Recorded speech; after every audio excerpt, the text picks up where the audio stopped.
अस्सलामु अलैकुम वरहमतुल्लाहि वबरकातुहू। आऊज़ु बिल्लाहि मिनश्शैतानिर रजीम। बिस्मिल्लाहिर्रहमानिर्रहीम। रब्बिश्रह ली सदरी वयस्सिर ली अमरी वहलुल उक़दतम मिन लिसानी यफ़क़हू क़ौली। रब्बि ज़िदनी इल्मा। अल्लाहुम्मा फ़क्किहना फ़िद्दीन।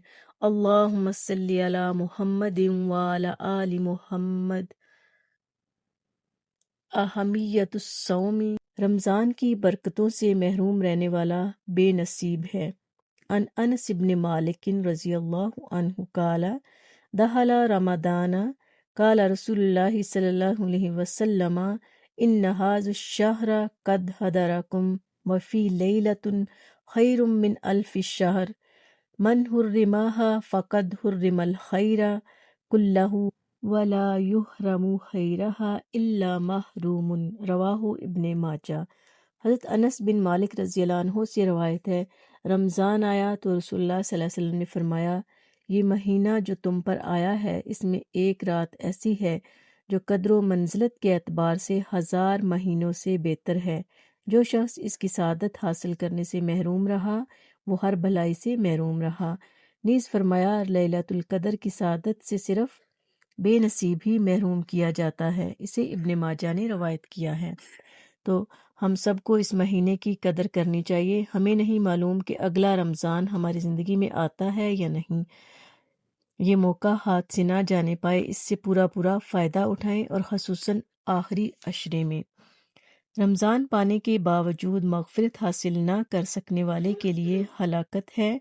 अन काब बिन उजरता रज़ियल्लाहु अन्हु काला काला रसूलुल्लाह सल्लल्लाहु अलैहि वसल्लम। काब बिन उजरा रज़ियल्लाहु अन्हु फरमाते हैं कि रसूलुल्लाह सल्लल्लाहु अलैहि वसल्लम ने फरमाया, मिंबर लाओ। हम मिंबर ले आए। जब नबी करीम सल्लल्लाहु अलैहि वसल्लम पहली सीढ़ी पर चढ़े तो फरमाया आमीन, फिर दूसरी सीढ़ी पर चढ़े तो फरमाया आमीन। इसी तरह आप सल्लल्लाहु अलैहि वसल्लम जब तीसरी सीढ़ी पर चढ़े तो फरमाया आमीन। जब रसूलुल्लाह सल्लल्लाहु अलैहि वसल्लम मिंबर से नीचे तशरीफ़ लाए तो हमने अर्ज़ किया, या रसूलुल्लाह सल्लल्लाहु अलैहि वसल्लम, आज हमने आपसे ऐसी बात सुनी है जो इससे पहले कभी नहीं सुनी। आप सल्लल्लाहु अलैहि वसल्लम ने फरमाया, जनाब जिब्राईल अलैहिस्सलाम मेरे पास आए और कहा, उस आदमी के लिए हलाकत है जिस आदमी ने रमज़ान का महीना पाया और अपने गुनाहों की बख्शिश और माफ़ी हासिल ना कर सका।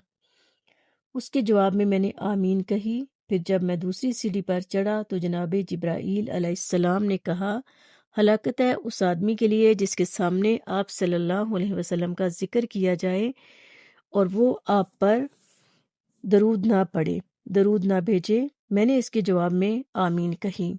फिर जब तीसरी सीढ़ी चढ़ा तो जनाब जिब्राईल अलैहिस्सलाम ने कहा, जिस शख्स ने अपने माँ बाप या दोनों में से किसी एक को बुढ़ापे की हालत में पाया और उनकी खिदमत करके जन्नत हासिल ना की, उसके लिए भी हलाकत है। मैंने उसके जवाब में कहा आमीन। इसे हाकिम ने रवायत किया है।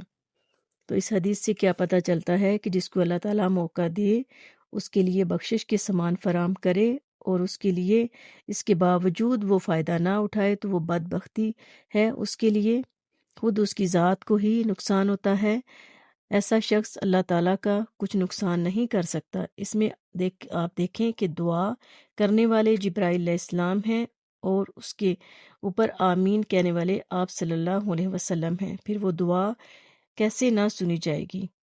फिर ये एक तरह से दुआ भी नहीं बल्कि बद्दुआ बनती है।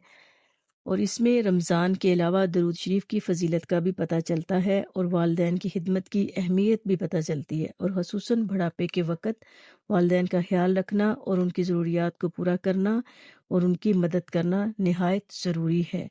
यानी कि जब अज़ान में आप सल्लल्लाहु अलैहि वसल्लम का नाम आता है मुहम्मदन अशहदु अन्ना मुहम्मदन, तो बहुत से लोग क्या बिदअत करते हैं कि अपने ही हाथों की उंगलियों को चूमना शुरू कर देते हैं, जो कि एक बिदअत है।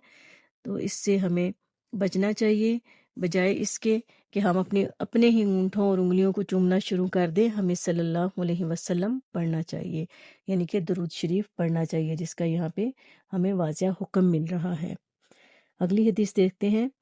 हज़रत अबू उमामा बाहली रज़ियल्लाहु अन्हु कहते हैं, मैंने रसूलुल्लाह सल्लल्लाहु अलैहि वसल्लम को फरमाते हुए सुना, मैं सोया हुआ था اور میرے پاس 2 آدمی آئے، انہوں نے مجھے بازوؤں سے پکڑا اور مجھے ایک مشکل چڑھائی والے پہاڑ پر لائے اور دونوں نے کہا کہ اس پر چڑھیں۔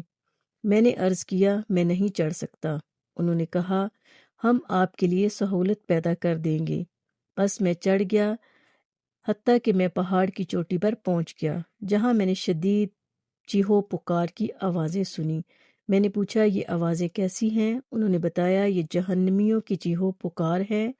پھر وہ میرے ساتھ آگے بڑھے، جہاں میں نے کچھ لوگ الٹے لٹکے ہوئے دیکھے جن کے منہ کو چیر دیا گیا ہے جس سے خون بہہ رہا ہے۔ میں نے پوچھا یہ کون لوگ ہیں؟ انہوں نے جواب دیا یہ وہ لوگ ہیں جو روزہ وقت سے پہلے افطار کر لیا کرتے تھے۔ اسے ابن خزیمہ اور ابن حبان نے روایت کیا ہے۔ اب آپ خود سوچیں کہ وقت سے پہلے افطار کرنا اتنا بڑا گناہ ہے تو روزہ نہ رکھنا، بلا وجہ نہ رکھنا کتنا بڑا گناہ ہے۔ یعنی کہ روزہ خوروں کا عبرتناک انجام اس حدیث میں بتایا گیا ہے۔